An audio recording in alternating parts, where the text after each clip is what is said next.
출애굽기 3장 15절 말씀을 봉독해 올립니다. 하나님이 또 모세에게 이르시되 너는 이스라엘 자손에게 이같이 이르기를 너희 조상의 하나님 여호와 곧 아브라함의 하나님 이삭의 하나님 야곱의 하나님께서 나를 너희에게 보내셨다 하라. 이는 나의 영원한 이름이요 대대로 기억할 나의 칭원이라. 아멘. 구약 성경에 나타난 여호와의 7가지 명칭은 신약 성경에 예수님 복음에 어떤 의미를 전달해 주시는가, 이와 같은 제목으로 7가지를 말씀해 드리려고 합니다. 첫째는 구약에 여호와 이레라는 말씀이 있습니다. 여호와께서 준비하신 이와 같은 뜻을 지니고 있습니다. 우리가 아시는 대로 여호와는 스스로 있는 자라는 하나님의 칭호입니다.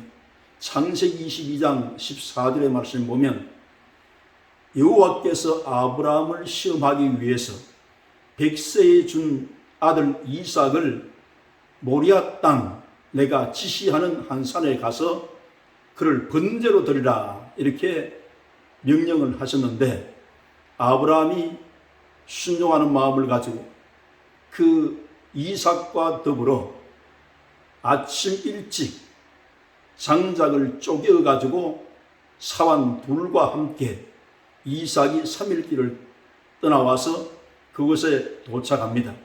근데 거기에서 멀리 바라볼 때 그 제사를 드릴 수 있는 그 처소에 가기 전에 사환 둘을 떼어놓고 아버지와 아들이, 아브라함은 칼과 불을 들고 이삭은 그 번제에 드릴 나무와 불을 가지고 올라가는데, 이삭이 그랬습니다. 아버지, 이렇게 불과 나무는 여기 있거니와 번제할 어린 양이 어디 있습니까? 하나님께서 자기를 위해 친히 준비하시라 하고 올라가서 제단을 쌓고 이삭을 결박해서 그 단 위에 올려놓습니다.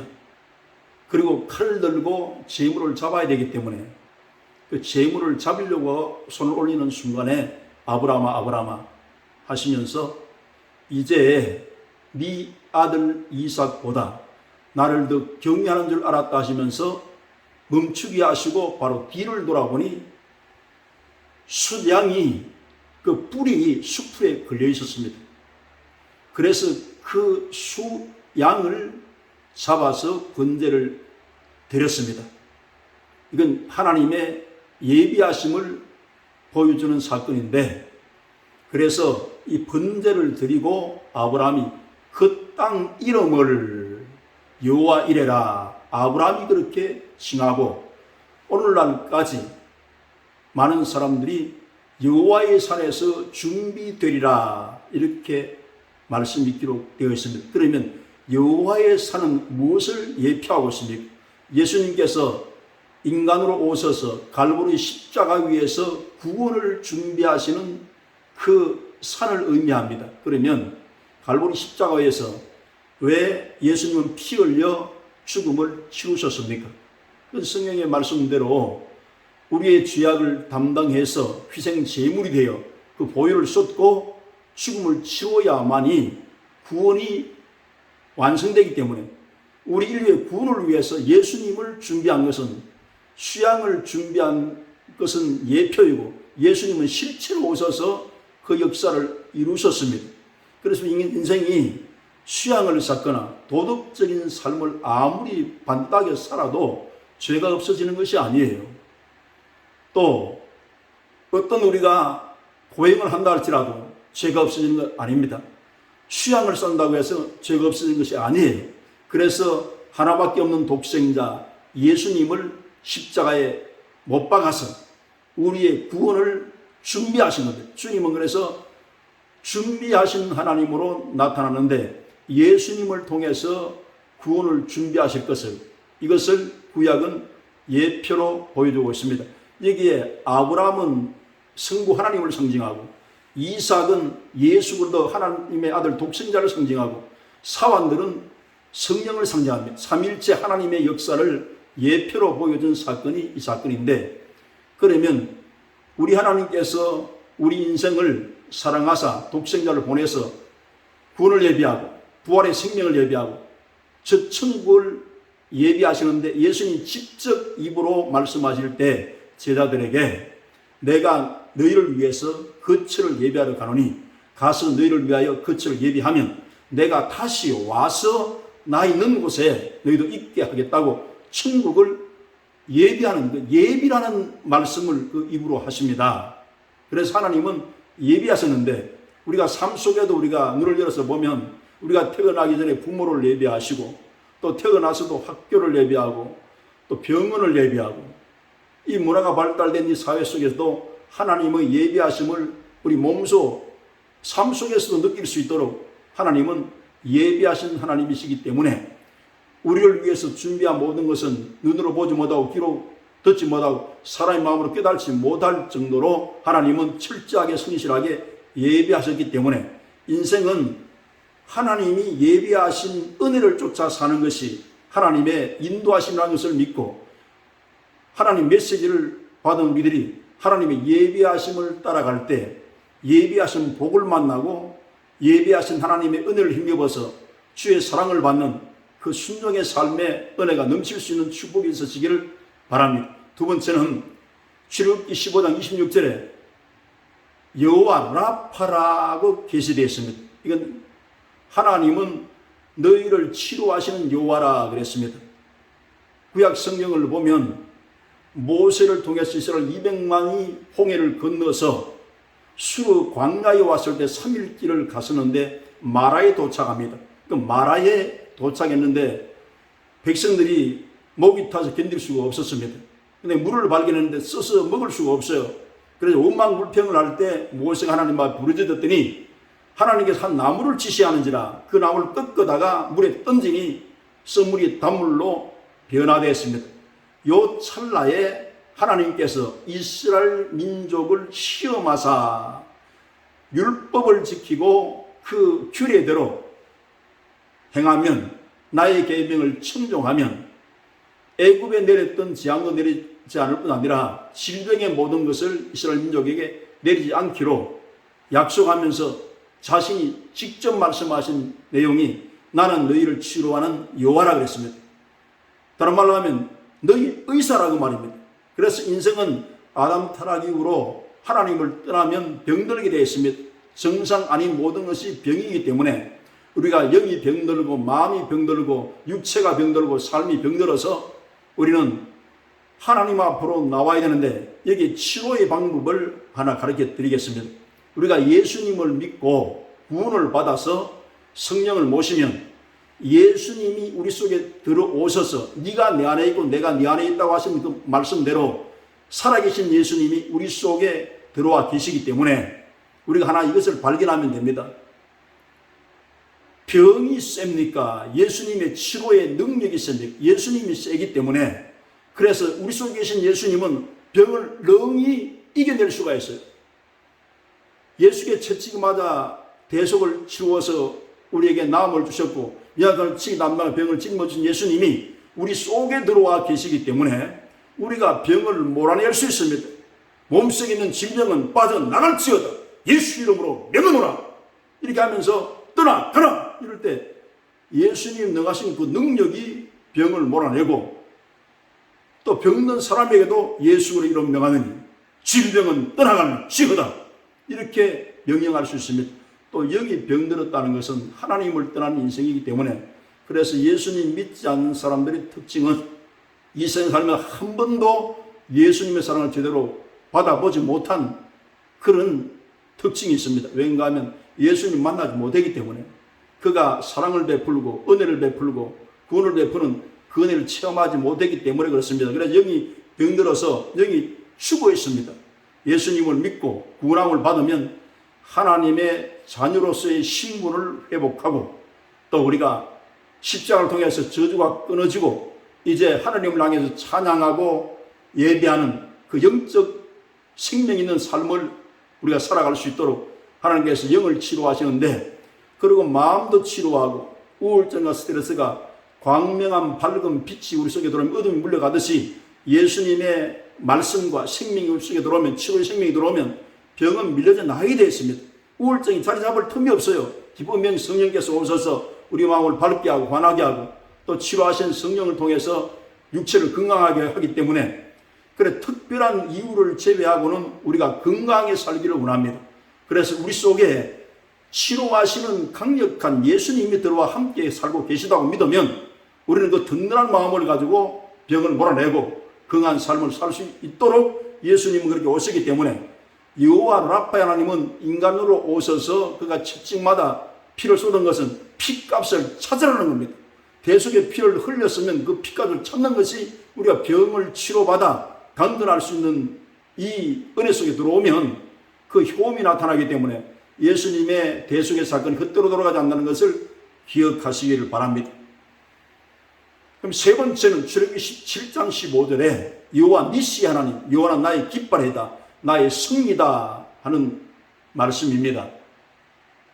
이스라엘 민족이 광야에 나왔을 때 아말렉이 와서 이스라엘 군대와 전투하게 되어지는데, 그때 모세가 여호수아에게 그랬어요. 너희는 이스라엘 군대와 함께 적진 나가서 싸우라. 그러고 모세는 산에 올라가서 두 손을 들었습니다. 기도했다는 뜻인데, 모세의 손이 이렇게 올라가면 이스라엘 백성이 이기고 손이 내려오면 아말렉이 이기고, 이 상황을 보고 그 아론과 훌이 모세를 돌을 하나 앞에 놓고 그에 앉으라 그랬습니다. 그리고 좌우편에 서서 그 팔을 다 세워서 맞추었어요. 들려 올렸더니 해질 때까지 그렇게 할 때, 그래서 이 여호수아가 칼날로 아말렉을 다 파했다, 그렇게 성경이 말씀하고 있습니다. 여기에서 여호와 니시의 하나님이란 그 말씀이 시작되어지는데, 그래서 하나님께서 그랬어요. 이렇게 이긴 전쟁사를 책에 기록해서 이걸 기념해라. 그리고 여호수아도 이 사건을 기억할 수 있도록 그렇게 하라고 말씀했는데, 모세가 거기에 단을 쌓고, 다른 말로 하면 예배를 드리고 그것을 여호와 니시라고 했다. 그럼 여호와의 니시의 그 하나님께서 구약에는 명함을 제시했는데, 예수님은 오셔서 여호와 니시의 그 육체를 입고 오셔서 증명하셨습니다. 인류에서 가장 큰 전쟁은 십자가의 전쟁입니다. 이 전쟁은 죽음을 가져오는 사망의 왕을 깨뜨리고 이기는 전쟁이에요.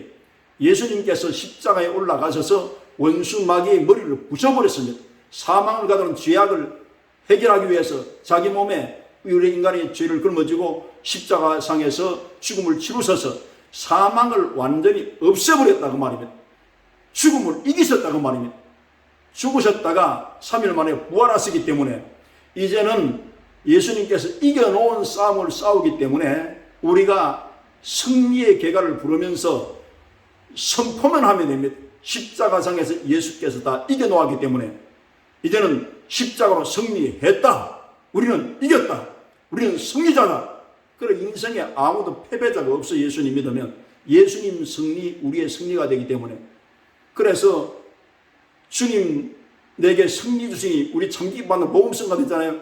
주님 내게 승리 주시니 참 기뻐합니다. 여호와 니시, 여호와 니시 하듯이 승리를 주신 하나님이기 때문에 우리는 인생을 살아가면서 승리를 주신 예수님이 우리 속에 들어와 계셔서 우리 인생의 운전대를 잡고 이끌어가기 때문에 그 인도를 받으면 승리하지 않을 수 없어요. 전쟁은 여호와의 것이라고 그랬잖아요. 전쟁의 승패도 하나님이 있다 했기 때문에 예수님이 전쟁에 실패할 이유가 없습니다. 그래서 우리 인생은 예수님 때문에 잘 되게 돼 있어요. 그걸 꼭 기억하시길 바랍니다.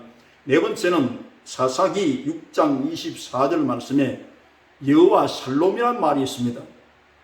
이것은 사사기 6장 내용을 보면 이스라엘 민족이 여호와 앞에 악을 행함으로 미디안에게 7년 동안 잡혀서 살도록 그렇게 되었기 때문에 그 삶이 황폐하기가 그지가 없었습니다. 파종을 할 때면 이 미디안 사람 아말렉과 동방 사람이 와서 그 파종한 것을 다 약탈해 갑니다. 밀타당할 때도 그 다 약탈해 갔기 때문에 소와 양과 짐승들을 다 가져갔기 때문에 이스라엘 민족이 도저히 살 수가 없었어요. 그래서 하나님을 부르짖었더니 선지자가 이렇게 말씀합니다. 애굽에서 이끌어내서 너희를 광야를 건너 가나안에 들어오겠는데 너희들이 여호와의 말씀을 청종해야 되겠는데 그 아모리의 신을 두려워하지 말라고 말씀했지만은 하나님 말씀을 듣지 않았기 때문에 이 결과가 왔던 원인을 분석해서 말씀합니다. 그래서 참다운 부흥은 하나님 말씀에 귀를 기울이고 그 말씀의 명령에 순종을 하고 말씀을 따라 움직이는 말씀 부흥이 운동이 일어나야 됩니다. 순종이 제사보다 낫다 하듯이 하나님 말씀에 귀를 기울이고 이게 앉으라는 말씀인지 서라는 말씀인지 저곳으로 가라는 말씀인지 그 말씀을 쫓아서 우리가 살아갈 때 승리의 삶을 살 수 있다는 거예요. 그렇게 부르짖었더니 여호와의 사자가 포도주 틀에서 숨어서 밀타다가는 기도원에게 나타납니다. 그래서 나타나서 하는 첫 마디가 큰 용사여 하나님이 너와 함께 계시도다 이랬더니만 공감이 안 돼서 기도원이 그랬습니다. 우리가 지금 하나님이 함께하면 이 지경이 되겠습니까? 그리고 또 하나님께서 우리를 이미 버렸습니다. 이렇게 이야기를 하게 되어지는데 하나님께서 이 기도원에게 나타났어요. 내가 일어나서 내 힘, 하나님의 힘을 의지하고 미디안에서 이스라엘을 구원하라. 그랬더니 제가 무슨 힘으로 이 백성을 구원하겠습니까? 그랬는데 하나님께서 미디안을 한 사람 치는 것 같이 그렇게 하나님 함께해서 너와 함께해서 이기게 하겠다고 그렇게 말씀을 하셨어요.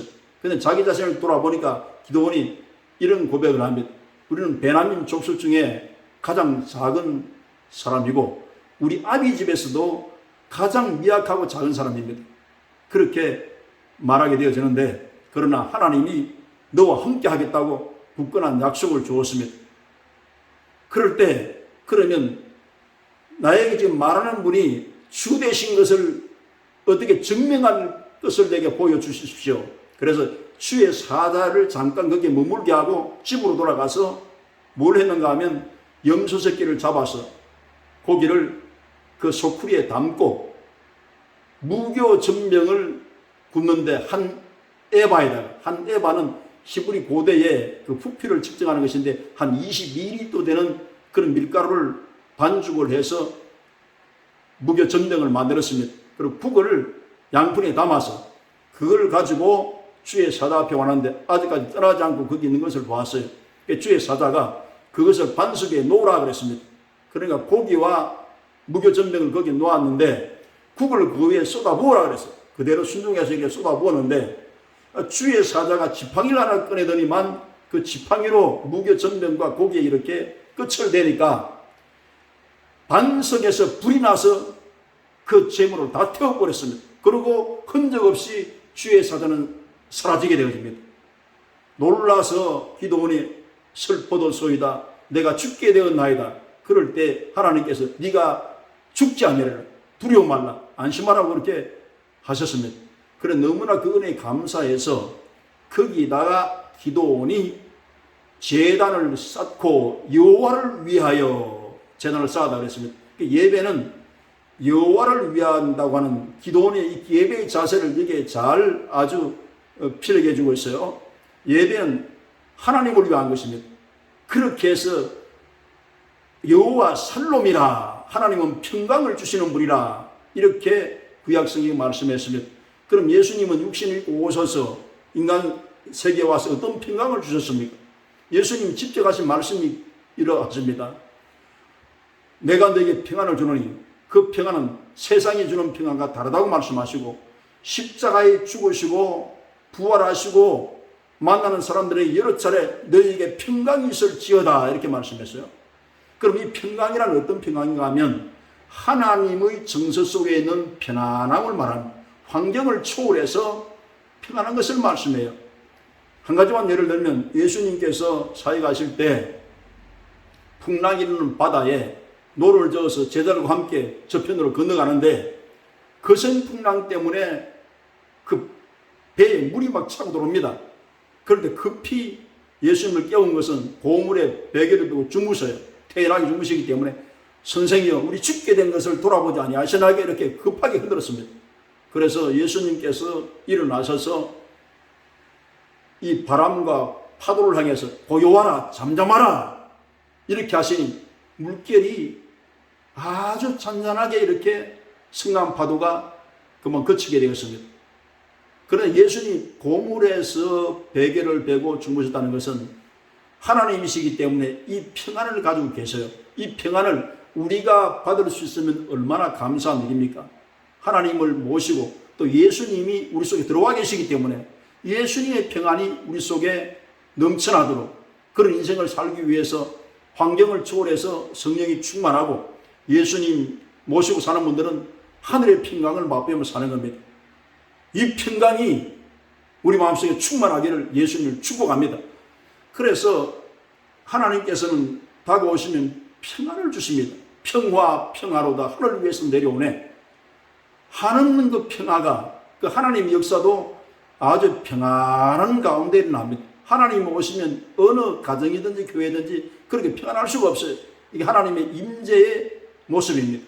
이걸 기억하시기 바랍니다. 다섯 번째는 여호와 로이의 하나님인데 시편 23편 1절에 여호와는 나의 목자시니 내가 부족함이 없으리로다 이렇게 다윗은 고백했습니다. 이 목자라는 말은 메시아란 말과 같은 어원인데 예수님은 이 땅에 오셔서 요한복음 10장의 말씀에 나는 선한 목자, 선한 목자는 양을 위하여 목숨을 내놓는다 말씀하시고 실제로 십자가 올라가서 목숨을 내놓았습니다. 그럼 이 사랑의 청량과 깊이는 이루 말할 수 없는 것은 사랑하기 때문에 자기 생명이라도 줄 수 있는 이 사랑이 예수님의 사랑이기 때문에 예수님은 사랑을 주러 오셨습니다. 그래서 우리 사랑을 배우려면 예수님께 배우면 됩니다. 예수님이 사랑의 모델이시기 때문에 아가페의 사랑의 그렇기 때문에 예수님은 선한 목자이기 때문에 이렇게 말씀합니다.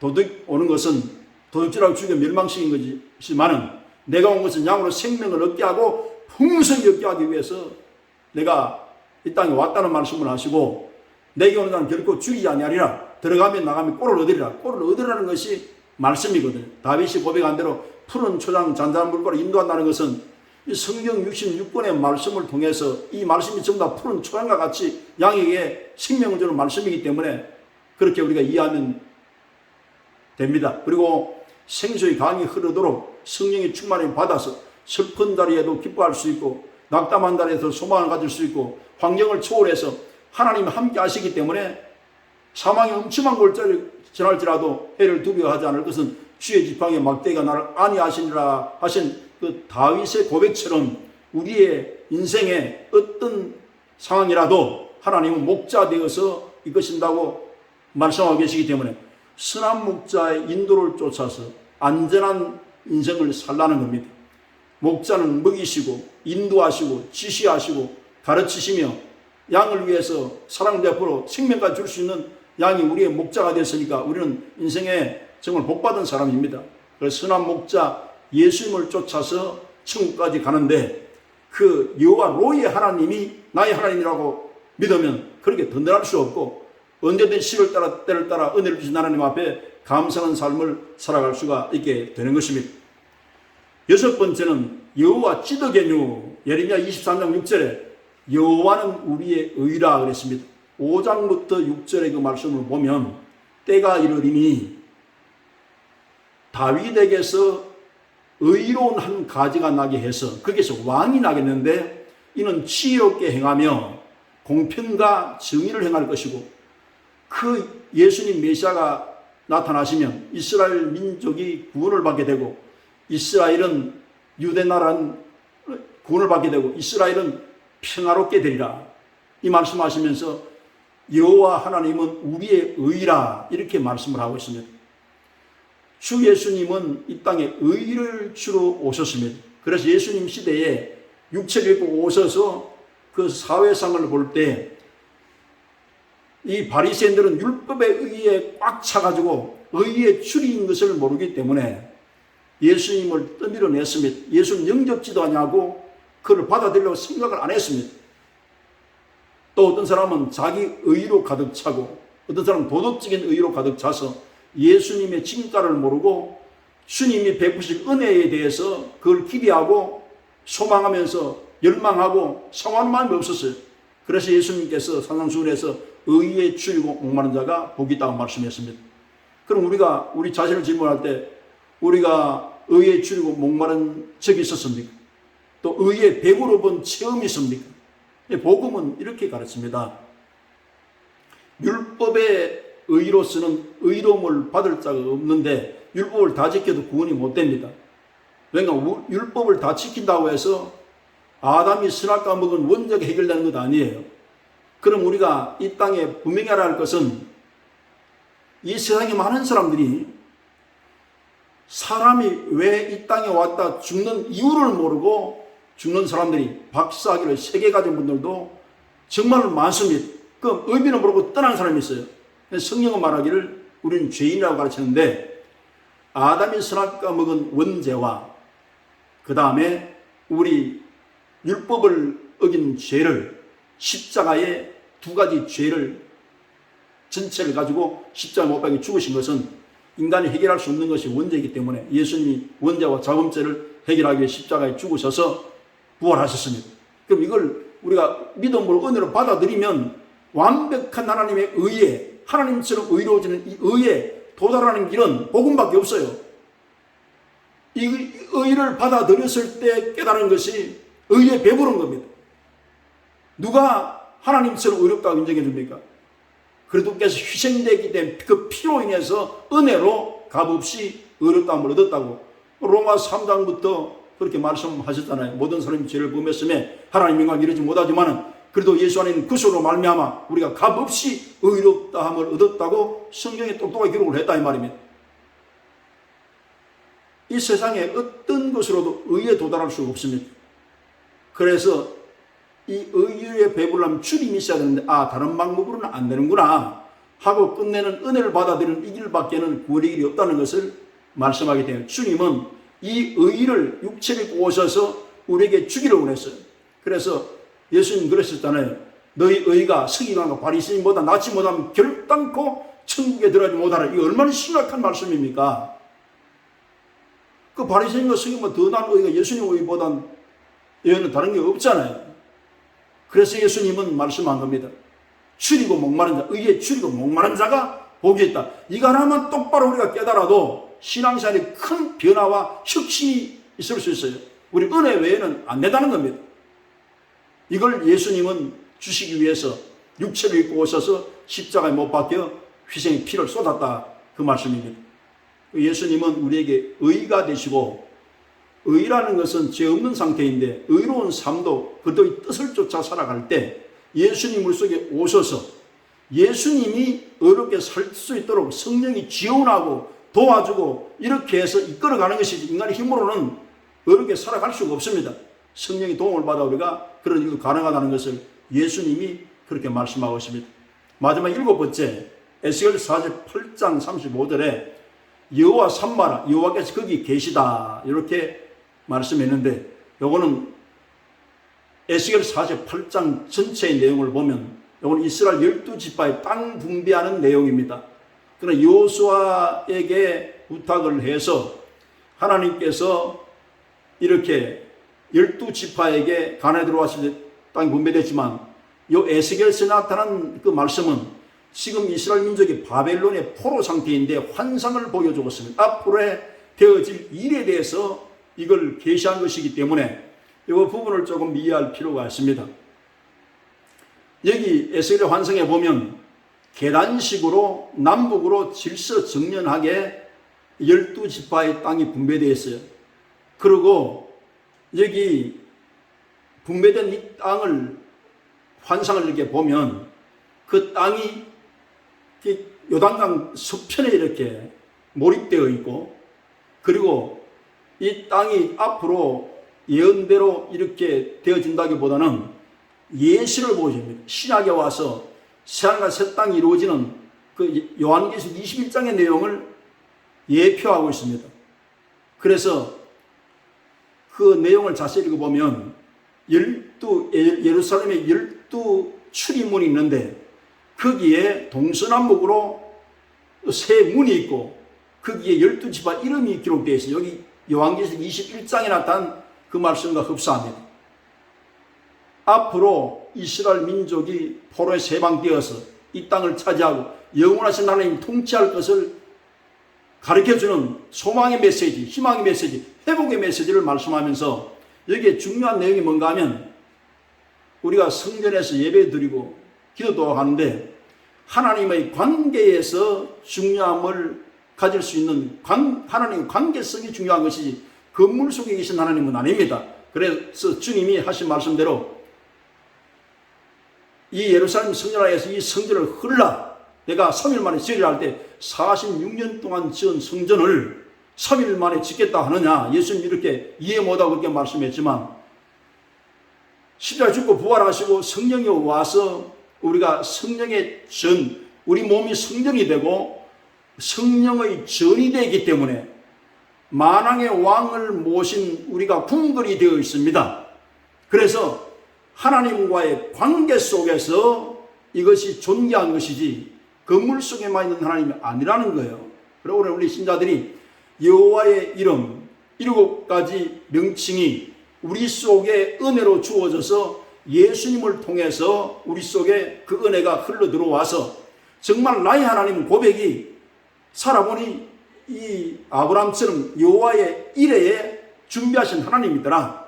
정말 주님은 고치시고 치료하시는 여호와 라파의 하나님이더라. 내 인생에 승리를 주시는 하나님이더라. 또 평강을 주시는 삶의 하나님이더라. 그는 나의 목자더라. 그분의 의가 내 인생을 만족케 하는 완벽한 의를 예수님 통해 은혜를 주셨다. 이렇게 믿어드리는 겁니다. 그리고 세상 끝날까지 성령을 통해서 함께 계시라고 말씀하셨고 성령이 우리 속에 계셔서 함께 계셔야만 임마누엘과 함께 합니다. 예수님은 아버지의 뜻을 쫓아서 오셨기 때문에 임마누엘을 세상 끝나게 함께 하시는데 그 성령을 보내주셔서 함께 하실 것을 말씀하시기 때문에 성령으로는 함께 여호와가 계셔야 됩니다. 예수님의 성령이 계셔야 됩니다. 이 7가지의 그 하나님의 명칭이 신약에는 예수님을 통해서 우리 속에 들어와서 그 명함을 꺼낼 때 나는 예수님이 내 속에 계셔서 이 명함과 함께 동행하면서 산다고 하는 그 고백을 가지는 것이 큰 은혜를 받은 사람의 그 결정적인 고백이라고 우리가 볼 수가 있습니다. 이 그림을 한번 그려봤는데요. 오늘 본문에 보면 모세에게 나타날 때 나는 아브라함의 하나님, 이삭의 하나님, 야곱의 하나님이라 하시면서 내 이름은 여호와라, 스스로 있는 자라 이렇게 말씀하시고 그 나의 칭호라 그랬습니다. 그래, 그 7가지의 그 명함이 있어요. 여호와 이레, 여호와 라파, 여호와 니시, 여호와 살롬, 여호와 로이, 여호와 시드게뉴, 여호와 삼마. 여호와 하나님께서 예수님을 통해서 이 명칭의 명함을 실천하시고 몸으로 이루셨습니다.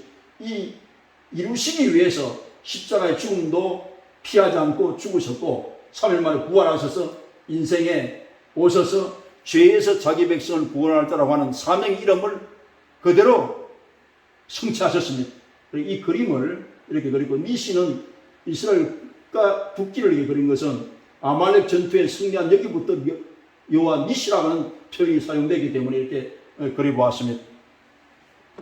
우리 모두가 우리 속에 예수님이 계시기 때문에 세상이 감당하지 못하는 그 하나님의 능력이 동행하는 사람이기 때문에 이 말씀을 우리가 든든히 가지고 인생에 승리할 수 있는 영적 전쟁에서 승리자가 되시기를 주 예수님의 이름으로 축원합니다.